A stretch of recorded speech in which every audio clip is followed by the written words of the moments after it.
What's up, Infected? It's Wolf of the Quarantine, and this is Kickstart Your Week. So if you're not familiar with what this is my weekly show where I talk about the previous week's Kickstarters that I thought looked interesting. Now, there's no hard, fast rules about this or anything. Really, I look at the thumbnail. Did it look cool? Okay, let's watch the video. Did the video kind of explain things? Does it look cool? All right, I'll skim the body of the Kickstarter page. And that's pretty much what I base it to. It's completely biased. There's no hard, fast rules. It's really just, did I think it looked cool, and do I want to talk about it on my show here? So that's really what the rules are. So they're just games that I thought you guys might find interesting. Now, what I do is I do limit it to 5 and no more than 5, due to just there's so many Kickstarters every week and there's so little time. I do narrow it down to 5 Kickstarters as well. On top of that, if you do like this style of show, check out the Gamerati. I have a link down in the description. Take you directly over to them. We do a weekly podcast as well. It's usually weekly, where it's kind of like this, but instead the three of us select one Kickstarter and we talk a bit more in depth about it. So, for example, it's usually whatever my Kickstarter of the week is here. It's usually the one that I wind up talking about, and I delve a lot more deeper into that. And then after all of this is said and done, I do give out my arbitrary Kickstarter of the Week award. Basically, the Kickstarter that I thought looked the most interesting from the past week. Now, first up on my list here is Crusader Kings, the board game. Now, I don't know if any of you guys maybe have played the video game Crusader Kings. I'm a big fan of it. I'm god-awful at it, but I do love the games. Now, they're grand strategy games by Paradox Interactive, if I'm not mistaken, and basically you take control of, you can be a king, you can be a duke, you can really select who you want to be, and the lower down the totem pole you are, the harder your game's going to be. And it's a political grand strategy in like the medieval era. So you have different people under you. Like if you're the king, you have all your dukes, and maybe your dukes are warring. So how do you deal with that? And then there's politics involved, a lot of politics. You can't just go and invade somebody because that does all kinds of weird things. It's really hard to explain a Paradox grand strategy if you haven't played one, but they're insanely complicated. You're gonna have to watch a bunch of tutorials. You almost need like a college degree in like history and shit to be able to actually play some of them sometimes. But once you get over that initial learning curve, the Paradox Interactive games are really, really fun. To give you an idea, is my first ever game of Crusader Kings is I had my wife, we were I think in our 30s or something like that. My wife, I was having an affair with my chambermaid or something like that. And then I was having a big affair with her. She got pregnant, threatened me to, and this is after a couple years, she then threatened to come out me for my infidelity and all that. So I threatened her, or so instead, I sentenced her to death to silence her. So that's the kind of things you can do in the Crusader Kings video game. So why am I talking about the video game here? Well, this one, it looks like it kind of grasps some of that, but my only problem with this is with how crazily in-depth the Crusader Kings video games can get. Like, you get some really cool stories, some really dark stories, some really gross and creepy stories too. I'm just not sure how well that's going to translate to a board game. With that said, looking over it, it does look like it's going to harness a little bit of that. So you definitely do have like your king and your queen, for example, and then you have your children. Your children gain stats when your king inevitably dies and or your queen. Then, your heir comes up. They now take control. They take on your legacy, and it carries on. So you do have your family lines that you get to have, and they get traits depending on how they act previously in it. But overall, it looks like it's going to be less of a political stance kind of game and more of like a dudes on the map area control kind of game, which is still cool. And if you could still tell some of those style stories, because that's one story I'll never forget. There was a lot more to it. I can't remember all of it, but it was really funny. But I just don't know if you're going to be able to play it at that level of depth, if that makes any sense. But I definitely put it on the list because it still looks really cool, and I like that generational aspect of it, because what you do throughout the game is going to affect you, maybe also affect your offspring because you're raising them. That child is now going to take over your empire when you inevitably die, and then now maybe you were spiteful, so he inherited some of those because you raised him, and then now he's spiteful and your enemies are able to now use that against you, kind of like that. So it overall just looks really interesting, and again, I'm a big fan of the IP. Next up on my list is Post-Human Saga. Now, I'm a big fan of the post-apocalyptic genre. I have Wasteland Delivery Service back here. Outlive down there, Saltlands. I have 51st State over there. I really, really like the genre. I've been wanting to try the new Fallout game. I had demoed it at Gen Con, wasn't super thrilled with it, so I'm waiting for a sale. I've played some really bad ones that'll remain nameless, but I'm a big fan. I really like the post-apocalypse genre. And that's what this is. Basically, it almost seems like it's the Deus Ex, basically, like Deus Ex Mankind Divided, where you have these human augments that they're genetically enhancing themselves rather than like augmenting them with prosthesis and stuff. And so you have half the population that is genetically modifying themselves. Think like Repo the Genetic Opera kind of thing. Just more extreme. But then you have the humans, the purists, that are like, no, humans first, yada, yada, yada. And that winds up, of course, causes this climactic thing where everybody dies, basically. And this game looks really, really cool. I was watching Rado's playthrough of it, kind of skipping around and everything. And basically you are part of different colonies, and your objective is to find whatever your objective is. So whether it's the library on the outskirts or this or that or whatever your objective is, and you are venturing out away from the safety of the base or the haven or whatever it is.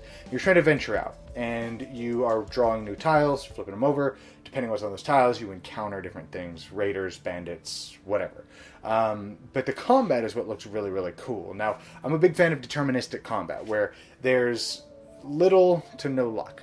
And this is a mix between the two. So the bad guy is going to attack me with dice. I am going to attack using cards in my hand, and I'm getting to decide what cards are used. But there's a kicker.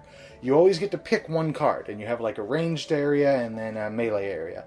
So I pick one card, and this is what's going to happen. But then I randomly pick another card out of my hand and use that as well. So I'm going to get 2 attacks. But the card that I chose stays on the table until I camp, which I guess is an action, so you have to delay yourself. But the card that was randomly chosen goes back in your hand. So basically, how do you play your garbage cards first when you're strong and you can take these hits? Or do you use your strong cards first and then camp often? Or how do you do that? And I just thought that was really, really cool. Now, I didn't get a big grasp of it. When the enemy attacks you, there seems to be this weird chart that you roll on, and the stats go down and raise, and they kind of do this weird teetering thing. I thought that was kind of interesting. But another thing that I really liked about this is the storybook. Now, I have This War of Mine sitting right over here, which is just off screen. I love This War of Mine. It's not a game I get to the table very often because it's kind of depressing to play. But one of the things that I do like about it is the story aspect of it. You'll encounter certain things, and it'll tell you flip to a such and such page, read story 370, blah, blah, blah. And you read that, and you get like a thematic sense to the game. This seems to do that, which I thought was really, really cool. And I like being able to tell a story in my game. Now, the last game on my list for this week is Sprawlopolis. Now, Sprawlopolis looks really interesting. Now, it's a 1 to 4 player cooperative city builder. Now, I'm a sucker for city builder video games of any kind. Like, I have medieval city builders, modern city builders. I have sci-fi city builders. I like city builders. I like building up the engine of the city, building it, mapping it all out, seeing, okay, these are the traffic problems. How do I solve these? Trying to solve the problems of building this just giant metropolis. I love. Oh, metropolis, is that the right word? I don't know. But I like city builders. I like the concept. And this looks like it's taking that, making it really light and really abstract, and it looks like it's like a glove box game, something, or even a pocket game you'll be able to take, slip in your pocket, and go, because you're only using, I think, like 16 cards. I have the page up here. There's like 16 cards or something like that you're using, and then there's like 20-something objectives you can randomly get, and you only use like 3 or 4. But you're all building, just placing these cards down that have like maybe 4 city blocks and then a road, or maybe one's just a giant park, or whatever. And you, depending on the objectives, your goal is to basically complete all of the objectives. And it's just a matter of how do you do that. And you're supposed to get points based on how many times you completed this. So maybe if you connect two parks, you get points for every park you connected, or something like that. And it looks like it's just really light, like a game that you can play like on lunch break at work or something, or between class or something like that. And I like the concept, I like the theme, so that's why this one's on it. It's super light, could be played solo, could be played up to 4 players, and it says it's fully cooperative. So looks like it also has almost unlimited replayability, and on top of everything, it's $10. I mean, I'll try anything once, especially for $10. So what are you going to do? And those are my Kickstarters for this week. I really only found 3. I wound up cutting out quite a bit because I watched the videos and stuff, and they didn't look really that interesting. So those are my 3 Kickstarters of this week. Hopefully you found at least one of those interesting. Maybe you'll consider backing 1, 2, or even all of them. But my Kickstarter of the week. So this one was actually really, really tough. Because I'm a big fan of the Crusader Kings IP. Really, really big fan. I don't play them very often because they're almost a second job. But I love the IP. I love how in-depth the games can get. You wind up telling these huge stories about, again, me having an affair with my chambermaid, and for years, and then when she found out, what do? Do I take that humiliation and basically lose the throne and lose the population and lose the trust of the people, because now I've been having an affair with my wife, or I sentenced her to death because I needed to save the face of the throne. And you're presented with things like that, and you get to tell these cool stories. It's got a lot of really cool things going behind it. It's got like deterministic combat, which I love. But the problem is it does not.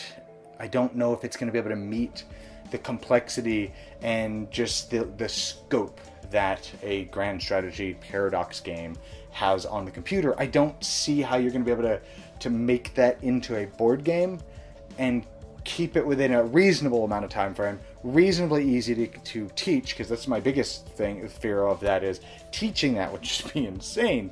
But it's got some really cool things behind it, but it's just, it looks, I don't know if it's going to be able to meet what I would want from it, being a paradox grand strategy game, basically. So, because of that, the game that I am choosing for my Kickstarter of the week is actually Post-Human. Post-Human's got the theme that I love, and it's got that deterministic combat with a little bit of luck thrown in, which I don't mind. I don't mind dice, and I don't mind luck in my games. I actually somewhat enjoy them if it's done right. The fact that this looks like it's a good mesh between the two looks really cool. The fact that I have to make these decisions, you have that hand management. I love that in a game. Game of Thrones does it. There's a lot of games that I have up here that have that, like, I use this attack card, but it's gone. It's gone until I use the action to get it back.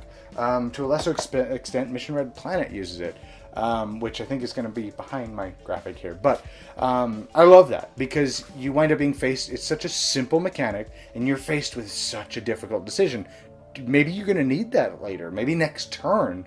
Do you use this? Do you try to skip through or just skim by and hope that you have what you need?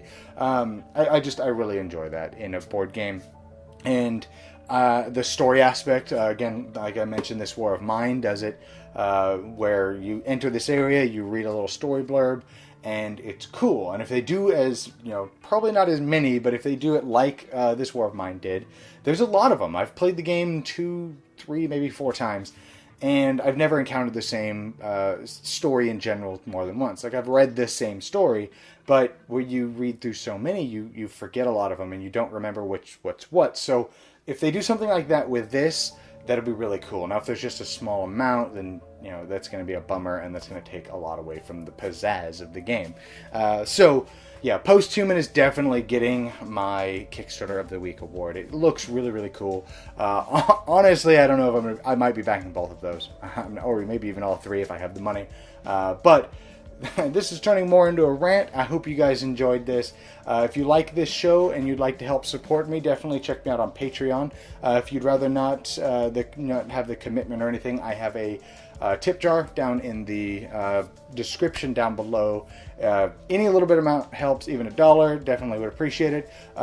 If you'd rather just subscribe and watch my videos, that also helps. If you're new here, subscribe, stick around, and I'll see you guys next time in the quarantine.